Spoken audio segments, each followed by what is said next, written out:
रोज मुझसे मेरी बहन की किए का बदला लेता है। ड्रामा सीरियल सुकून की एपिसोड 28 में अब देखेंगे हमदान और ऐना की बढ़ती हुई मोहब्बत को देखकर लगता है कि गुड़िया पे ये राज फाश हो ही जाएगा। ऐना और हमदान का निकाह हो चुका है। ऐना भी हमदान से मोहब्बत करने लगी है क्योंकि इसे मालूम है कि हमदान इसका बहुत ख्याल रखता है और एहसास करता है। ऐना हमदान की इसी अपनायत को देखकर इसकी तरफ खींची चली जा रही है। हमदान ऐना से पूछता है कि तुम्हारे घर वाले तुम्हें बहुत याद आते हैं क्या?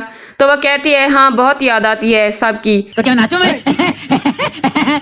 वो हमदान से कहती है क्या ऐसा मुमकिन है कि इस घर के दरवाजे मेरे लिए दोबारा खुल सकें? तो हमदान ऐना को उसके वालिदैन यानी उसके मैके लेकर जाता है। उसकी माँ आयमा के घर आती है आयमा से मिलने। तो आयमा अपनी माँ से उखड़ी उखड़ी सी होती है और अपनी माँ और सास को उस्मान के मुतल्लिक सब बताती है कि आप लोगों ने तो मुझे एक जानवर के पल्ले बांध दिया है जो हर रोज मुझसे मेरी बहन के किए का बदला लेता है। उस्मान आयमा को इन गुनाहों की सजा दिए जा रहा होता है जो ऐना ने भी कभी किए ही नहीं। आयमा की जिंदगी अजाब बना रखी होती है। उसने ना उसे चैन से जीने देता है ना सोने देता है। वो सोई हुई होती है तो उस पर पानी का जग उंडेल देता है और कहता है कि तुम्हें किसी ने सिखाया नहीं कि जब तक शौहर घर के अंदर ना आए तब तक नहीं सोते?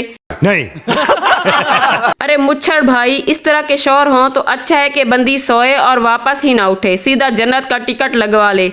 वैसे भी ऐसी जिंदगी से बेहतर है कि जिंदगी ही ना हो। एक तरफ ये उस्मान जोशीले उर्फ मुच्छड़ साहब आयमा के साथ ये सलूक कर रहे हैं, दूसरी तरफ ऐना है हमदान जैसा पति परमेश्वर पाकर सीधी स्वर्गवासी होती चली जा रही है। उस्मान और हमदान दोनों की मोहब्बत चेक करो। ऐना का हाथ जल जाता है तो हमदान इसके हाथ पर मरहम लगा रहा होता है और ऐना इसे अपने लिए परेशान और यूं ख्याल रखता देखकर खुश हो रही होती है और अपने आप को खुश नसीब समझ रही होती है। उसे ऐसा मोहब्बत करने वाला हस्बैंड मिला।